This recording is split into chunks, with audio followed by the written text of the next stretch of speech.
Subscribe कीजिए YouTube channel new ideas को और दबाइए बेल आइकन हमारे वीडियोस को सबसे पहले देखने के लिए। साथियों, लास्ट क्लास में हमने यह सीखा था कि पाइथन को कैसे इंस्टॉल करना है, पाइथन क्यों इंस्टॉल करते हैं, पाइथन का जो कोड है वो कैसे रन करता है, कौन कौन सी स्टेप्स होती हैं, ये मैंने आप लोगों को इस वीडियो में बताया था। बेसिकली आज की इस वीडियो में हम बात करने वाले हैं प्रिंट फंक्शन के बारे में कि पाइथन में जो प्रिंट फंक्शन है उसका रोल क्या है और उसको यूज़ कैसे करते हैं। मैं आपको बता दूं कि मैंने आप लोगों के लिए पाइथन, जावा, जावास्क्रिप्ट, सी लैंग्वेज, CSS, HTML इन सभी की ही प्लेलिस्ट बना दी है, जहां से आप लोग पार्ट बाय पार्ट वीडियोस को दे सकते हैं और वहां से आप लोग जो नॉलेज है वो गेन कर सकते हैं। So let's start. तो सबसे पहले मैं इस कहानी को यहाँ से डिलीट कर देता हूँ क्योंकि इस कहानी की जो स्टोरी है वो प्ले हो चुकी है। तो यहाँ पर लिख देते हैं हम लोग प्रिंट फंक्शन। प्रिंट फंक्शन साथियों, जो भी आपकी लैंग्वेज है, चाहे आपकी सी हो, जावा हो, C++ हो, पाइथन हो, रूबी हो, C# हो, दुनिया की कोई भी लैंग्वेज हो, उसमें आपका इनपुट और आउटपुट यूज़ होता ही है। कहने का मीन्स ये है कि आप लोगों को वहाँ पर इनपुट और आउटपुट को यूज़ करना ही होता है। तो बेसिकली यूजर से इनपुट लेने के लिए हम लोग अलग अलग लैंग्वेज में अलग अलग फंक्शन का यूज़ करते हैं और आउटपुट को प्रिंट करने के लिए भी हम लोग अलग अलग लैंग्वेज में अलग अलग फंक्शन का यूज़ करते हैं। जैसे कि मैंने आप लोगों को इसके पहले पढ़ाई थी सी लैंग्वेज, और अगर आप लोग ओ लेवल कर रहे हैं तो आप लोग पढ़ेंगे सी लैंग्वेज आपके चौथे पेपर में। तो जो सी लैंग्वेज है उसमें हम लोग यूज़ करते हैं मैसेज को प्रिंट करने के लिए प्रिंटफ फंक्शन। किसका यूज़ करते हैं? प्रिंटफ फंक्शन का। जबकि जो आपकी C++ है, जो C++ है उसमें हम लोग मैसेज को प्रिंट करने के लिए cout इस फंक्शन का यूज़ करते हैं। जबकि जो आपकी C# है, कौन? C#, इसमें हम लोग यूज़ करते हैं राइट लाइन का। किसका यूज़ करते हैं? राइट लाइन का। जबकि जो आपकी पाइथन है, जो कौन है? पाइथन, इसमें हम यूज़ करते हैं प्रिंट फंक्शन का। ठीक है, तो हर एक लैंग्वेज में कई अलग अलग फंक्शन होते हैं इनपुट और आउटपुट के लिए, जो कि अपना टास्क परफॉर्म करते हैं। तो बेसिकली प्रिंट फंक्शन की हेल्प से हम लोग, जो आपका पाइथन है, पाइथन में मैसेज को प्रिंट करने के लिए आपके पास है प्रिंट फंक्शन। इसकी हेल्प से आप लोग क्या कर सकते हैं? मैसेज को प्रिंट कर सकते हैं। तो बेसिकली अगर हम यहाँ पर लिखें तो प्रिंटफ फंक्शन की हेल्प से आप लोग कोई भी मैसेज, क्या? कोई भी मैसेज या फिर कोई भी वैल्यू प्रिंट कर सकते हैं।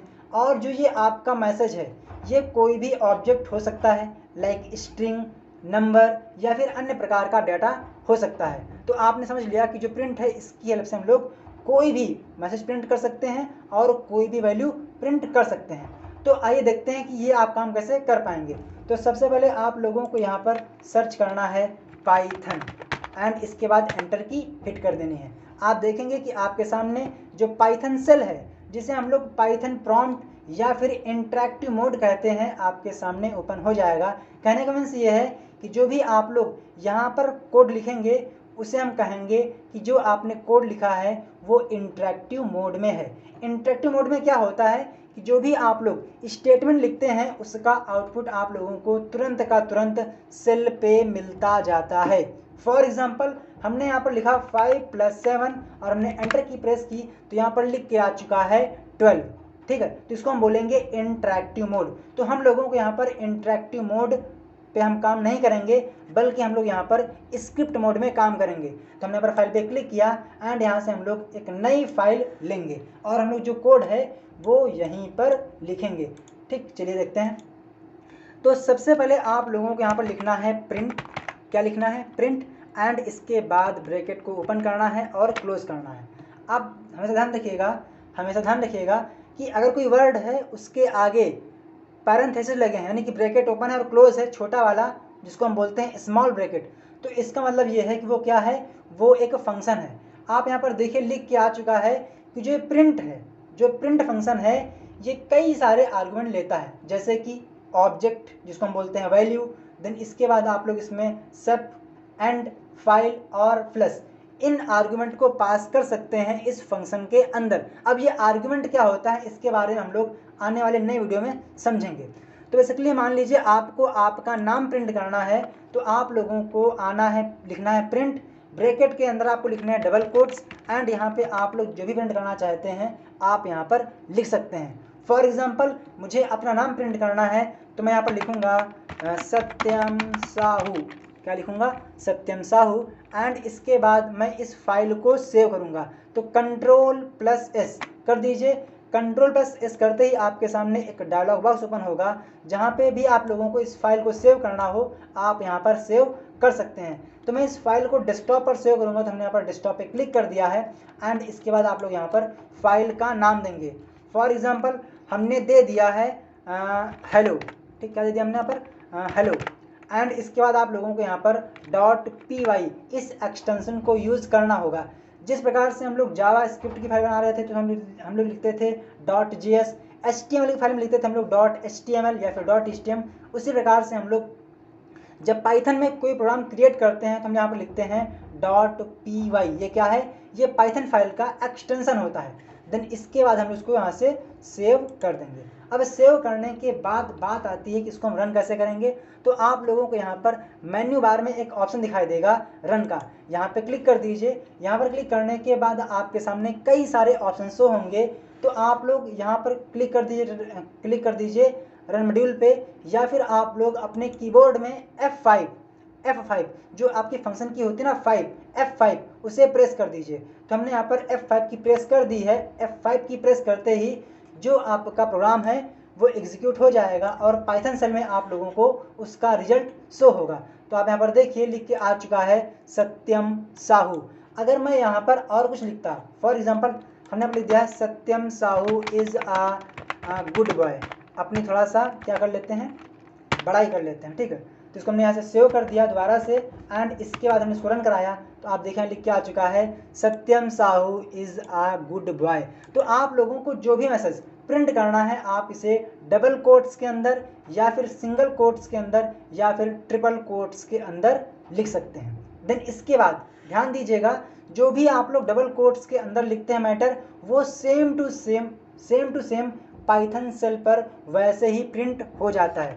फॉर एग्जाम्पल मैंने यहाँ पर कोई वेरिएबल क्रिएट किया।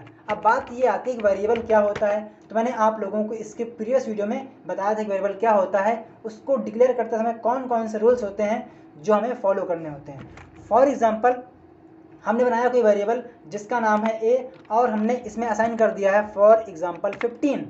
तो इस केस में अगर मैं यहाँ पर प्रिंट कराऊँ a की वैल्यू, अगर मैं यहाँ पर लिखता हूँ a, तो आप देखेंगे कि यहाँ पर जो a के अंदर वैल्यू है एंड दैट इज़ 15 वो यहाँ पर प्रिंट हो गई है। लेकिन अगर मैं इसी a को डबल कोट्स के अंदर या फिर सिंगल कोट्स के अंदर या फिर ट्रिपल कोट्स के अंदर लिखता हूँ तो आप देखेंगे कि यहाँ पर सिर्फ और सिर्फ a प्रिंट हुआ है, ना कि a की वैल्यू को। तो आप लोगों को यहाँ से एक बात समझ में आ गई होगी कि जो भी हम लोग डबल कोट्स के अंदर लिखते हैं वो same to same Python cell पे वैसे ही प्रिंट होता है। जबकि अगर हमने किसी भी कंटेंट को, किसी भी वेरिएबल को बिना किसी डबल कोट्स के अंदर लिखा है तो उस केस में जो भी वैल्यू उसके अंदर स्टोर होगी वो प्रिंट हो जाएगी। फॉर एग्जांपल मैंने क्या किया, बनाया एक वेरिएबल जिसका नाम रखा हमने यहाँ पर नेम, और हमने इसके अंदर लिख दिया अपना नाम, फॉर एग्जांपल सत्यम साहू। हालांकि मेरा नाम सत्यम साहू ही है, एग्जांपल इसमें कोई बात नहीं है, ठीक है। तो हमने यहाँ पर लिखा सत्यम साहू। अब मान लीजिए मुझे जब भी इस वैल्यू को प्रिंट करना होगा तो मैं इस वेरिएबल के थ्रू इस नाम को, इस वैल्यू को एक्सेस कर सकता हूँ। तो हमने यहाँ पर लिख दिया है नेम, क्या लिखा हमने यहाँ पर नेम। ध्यान दीजिए अगर मैं इसे डबल कोट्स में लिख दूंगा तो यहाँ पर नेम प्रिंट होगा, सत्यम साहू प्रिंट नहीं होगा। कहने का मतलब ये है कि जो वेरिएबल का नाम है वो प्रिंट हो जाएगा, बल्कि मुझे प्रिंट करनी थी उसके अंदर की वैल्यू जिसका नाम था सत्यम साहू। तो हमें क्या करना होगा, इस नेम को फ्री हैंड यानी कि बिना किसी डबल कोट्स के अंदर लिखना होगा। तो अगर मैं इसको रन कराऊं तो आप यहाँ पर देखेंगे कि प्रिंट हो चुका है सत्यम साहू, क्योंकि हमने यहाँ पर जो वैल्यू नेम के अंदर थी उसको हमने यहाँ पर एक्सेस करने का प्रयास किया है। तो आपने यहाँ पर देखा कि आप लोग किस टाइप से वैल्यू को प्रिंट कर सकते हैं। तो साथियों अब हम बात करते हैं कि प्रिंट फंक्शन के अंदर जो सेप आर्गुमेंट है इसका रोल क्या है। तो मैं क्या करता हूँ, सबसे पहले मैं यहाँ से इस नेम को रिमूव कर देता हूँ। मैं आप लोगों को डायरेक्ट प्रिंट फंक्शन के अंदर ही कैसे आप इम्प्लीमेंट कर सकते हैं इसको मैं आपको बताता हूँ। फॉर एग्जाम्पल हमने यहाँ पर कई सारे ऑब्जेक्ट क्रिएट किए। For example first is I am and second is Satyam Sahu and इसके बाद ये, तो जो ये आपका आई एम है ये एक ऑब्जेक्ट हो गया, सत्यम एक ऑब्जेक्ट हो गया और साहू एक ऑब्जेक्ट हो गया। तो कहने का मीन्स ये है कि जो प्रिंट फंक्शन है इस टाइम पे यहाँ पे 3 ऑब्जेक्ट हैं। First is I am, second is Satyam and third is Sahu. अगर मैं इसका आउटपुट आपको दिखाऊं तो आप यहाँ पर देखेंगे प्रिंट हो चुका है आई एम सत्यम साहू। तो आप यहाँ पर देखा कि जो हमने यहाँ पर अभी तक सिर्फ आर्गुमेंट को पास नहीं किया है और फिर भी यहाँ पर हर एक ऑब्जेक्ट के बीच में ऑटोमेटिकली यहाँ पर एक वाइट स्पेस जनरेट हो गया है। तो आपको यहाँ से एक शिक्षा मिलती है कि जो प्रिंट है इसमें जो आर्गुमेंट है सिर्फ ये बाय डिफ़ॉल्ट वर्क करता है और साथ ही इसकी बाय डिफ़ॉल्ट वैल्यू एक वाइट स्पेस होती है।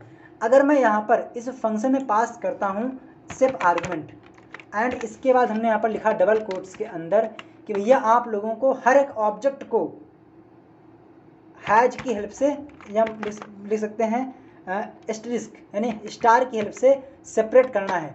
तो इस केस में क्या होगा कि यहाँ पर जितने भी ऑब्जेक्ट हैं हर ऑब्जेक्ट के बीच में हमने यहाँ पर लिखा है 3 बार स्टार, तो 3 बार स्टार प्रिंट हो जाएगा। देखते हैं इसको। तो हमने यहाँ से F5 की प्रेस की, इसको हमने रन कराया तो आप यहाँ पर देखिए लिख के आ चुका है आई एम सत्यम साहू और यहाँ पर जितने भी ऑब्जेक्ट थे उनके बीच में यहाँ पर जो हमने सिप के अंदर वैल्यू दी थी वो यहाँ पर प्रिंट हो गई है, आप यहाँ पर देख सकते हैं।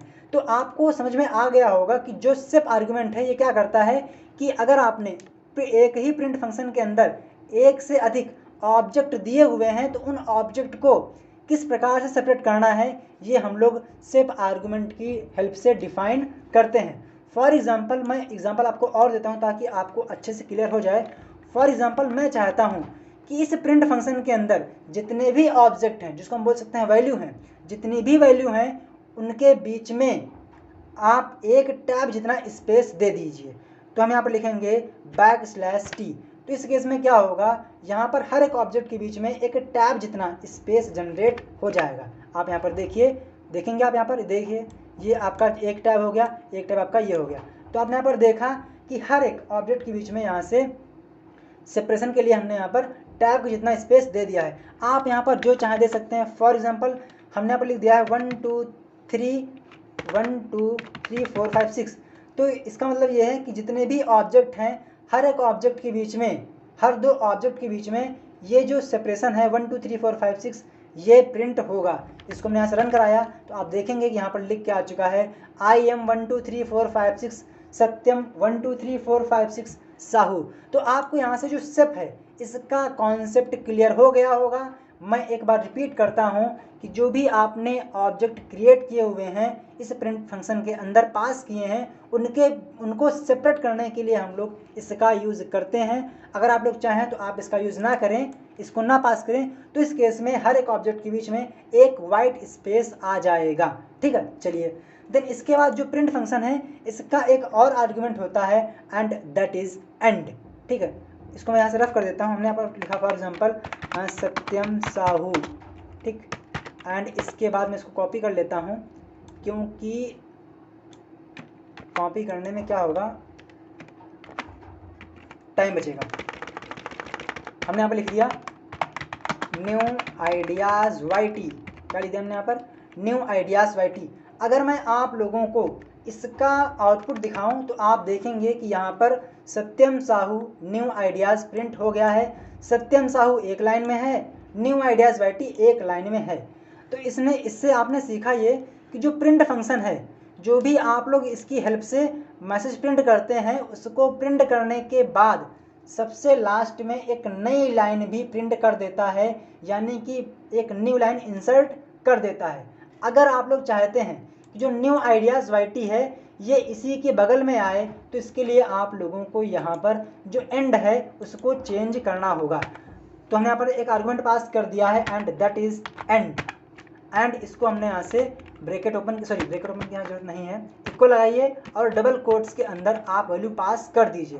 बेसिकली जो एंड आर्गुमेंट है इसमें बाय डिफ़ॉल्ट वैल्यू होती है \n, यानी कि जो ये मैसेज है प्रिंट करने के बाद कर्सर को नई लाइन में भेज देता है। आपने यहाँ पर देखा, अगर मैं लिखता हूँ एंड, यानी कि आपको इस ऑब्जेक्ट को प्रिंट करने के बाद एंड में प्रिंट करना है क्या, एक स्पेस। तो उस केस में अभी तक आप देख रहे थे जो न्यू आइडियाज वाइटी था वो नई लाइन में आ रहा था, लेकिन अब वो नई लाइन में नहीं आएगा, बल्कि वो एक ही लाइन में आपके सामने शो हो रहा है, क्योंकि हमने यहाँ पर कहा था कि भैया आपको एंड में स्पेस प्रिंट करना है, ना कि कर्सर को नई लाइन में भेजना है। तो आपको यहाँ से एंड का कॉन्सेप्ट क्लियर हो रहा होगा। अगर मैं चाहता हूँ कि यहाँ पर एंड में एक बोल सकते हैं कि यहाँ पर प्रिंट हो जाए एंड ऑफ लाइन, ठीक है, एंड ऑफ लाइन, तो आप यहाँ देखिए कि एंड ऑफ लाइन प्रिंट हो जाएगा। तो कहने का मीन्स ये है कि जो एंड आर्गुमेंट है क्या करता है, बेसिकली जो आपका मैसेज है उसको प्रिंट करने के बाद सबसे लास्ट में क्या प्रिंट करना है, आप क्या करना चाहते हैं, वो हम एंड के अंदर पास करते हैं। आपको समझ में आया होगा, ठीक है। तो ये आपका होता है एंड और सिप। मैं आपको एक बार सिप और एंड में क्या डिफरेंस है उसे क्लियर कर देता हूँ।